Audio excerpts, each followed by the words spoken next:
Calorie counting and macros. When we first look at this, it can look kind of overwhelming, especially if you're looking online and trying to understand it. It's so much information. So I'm just going to try and explain it briefly, and how it kind of may benefit you to track.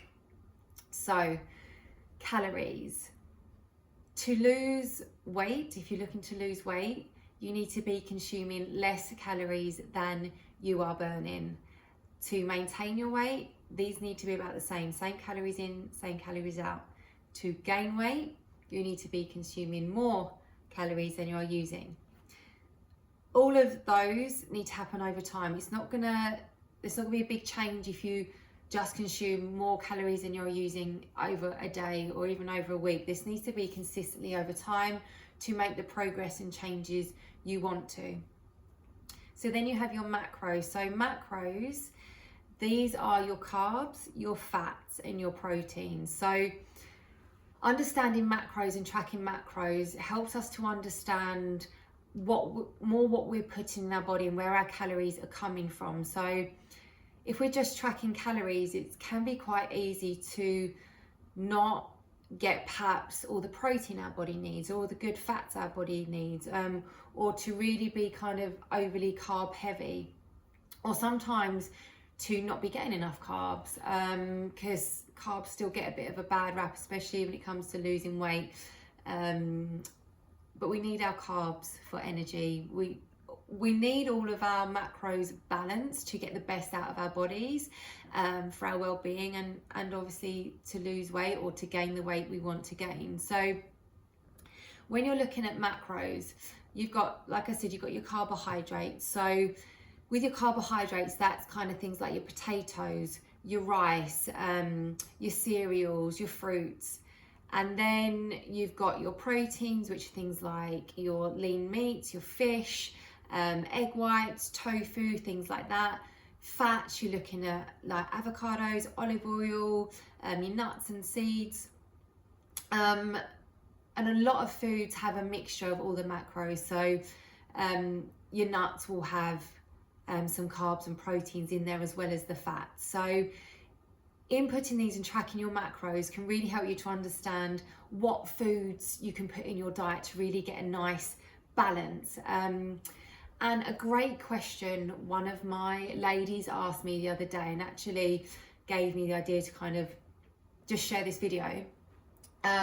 This is one of my lifestyle clients. So she's looking to just steadily lose weight to get a healthy relationship with food and have, change her lifestyle so it's nice and sustainable, for her well-being. So she said, how accurate do I need to be with my macros? She needed to go food shopping, so she didn't have all the food she had in, and for a couple of days she said, my macros weren't bang on. I was about 10 grams over on my carbs. I was too low on my fats by like 5 or 10 grams. She said, but that's just how it is until I go food shopping, then I can be more precise with it all. And because she is a lifestyle client, being a few grams out, especially only for a few days, isn't going to make a huge difference at all. And what was so great about this conversation is that this particular client of mine, she hadn't really tracked at all before, and she's really embraced it, and she's really enjoying the different foods she can have in her diet, and realised that you don't need to be restricted. Even when it comes to losing weight, you can still enjoy foods, but tracking them, she's realised that she can still have, like a bagel for lunch, jacket potato for dinner, and still have the food she enjoys, and she's getting great results. And the fact that she asked me this question was a really positive thing, because I could really see how invested she was in her journey and in hitting her macros. But if you are kind of like more looking at like a healthy lifestyle and your well-being, then use your macros and calories as a guide. I encourage my ladies to not be overly obsessed about hitting everything, and to learn along the way. So I like to think that, you don't need to track your calories and macros forever, that you'll just even if it's like you track for maybe like 2 or 3 months to learn about the diverse foods you can have and the portion sizes, what you should be putting in your body, then after that, you don't need to track because you're educated and you know when you're having enough of certain foods or when you're not having enough of certain foods.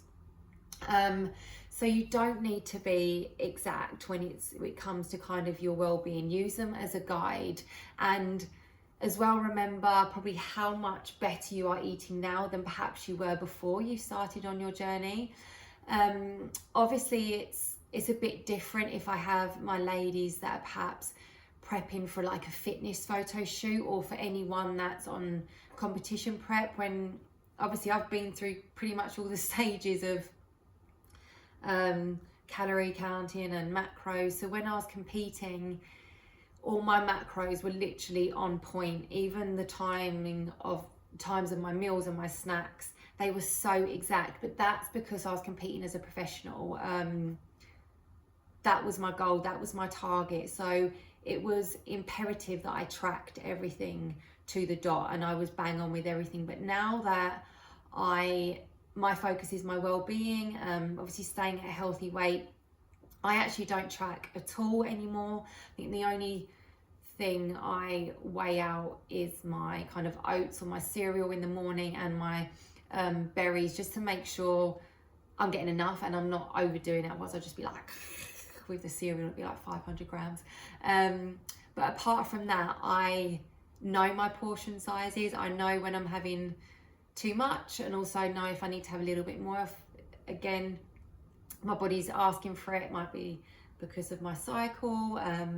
If I'm overdoing it a bit and I need to rein it in, I know what to do. And that's how I like to try and educate my ladies. So you can really be mindful and take care of yourselves without having to track everything and being sort of overly obsessive. Although I know some people love to track and get, it's a great focus. So I just encourage you to do what works for you with tracking your macros and your calories. And a great app that most of my ladies use is MyFitnessPal. So they have most foods on there, and even when you go out for dinner, you can find some of the restaurants' meals on there and you can input that. So even if you're out and about, you can still track.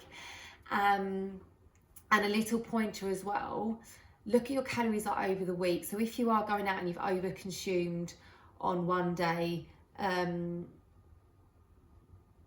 doesn't matter as long as you're kind of hitting it for the rest of the week. It's all about balance, enjoying yourself and really focusing on your goals for your well-being. So a couple of little pointers to take away. When tracking calories, if you've got a goal, whether it's weight loss, maintenance or gaining weight, you need to be kind of consistent and give it time. So just be consistent. With your macros, they're great to track just to know what you've got going in your body and to make sure you're not overdoing it on certain foods or on your sugars or something like that, and also to make sure you're getting enough nutrients, enough of what your body needs to feel at its best. If you're on like a lifestyle well-being journey, then don't worry if you're a couple of percent out or a couple of grams out here and there. As long as you're hitting your targets as much as you possibly can, it's about enjoying the journey as well and not stressing over it too much. Obviously, yes, it's different if you are looking to prep for a competition or something like that, then obviously that's a different journey, that's a different route with your macros and your calories. They need to be more exact. And find what works for your body. Someone that weighs the same as you, with similar the exercise is the same sort of amount, their bodies might need more or less than you. So really listen to your body, learn as you go, educate yourself on portion sizes, on foods that your body feels really good on. And that's when it might be worth just investing in a coach or a personal trainer to help you initially to understand your calories, your macros, guide you, support you, give you a bit of accountability, even if it's just for a few months. Some of my ladies come to me for a few months to help with just the direction, the guidance, the accountability, support, go off on their own, do their thing, and perhaps, you know, come and go with me. Others, you know, stay more for long term. So invest in a coach or personal trainer if you need that guidance and support, because it can really help you to have a sort of successful, more guided journey. So I hope that's helped. Take care, and I'll speak to you soon.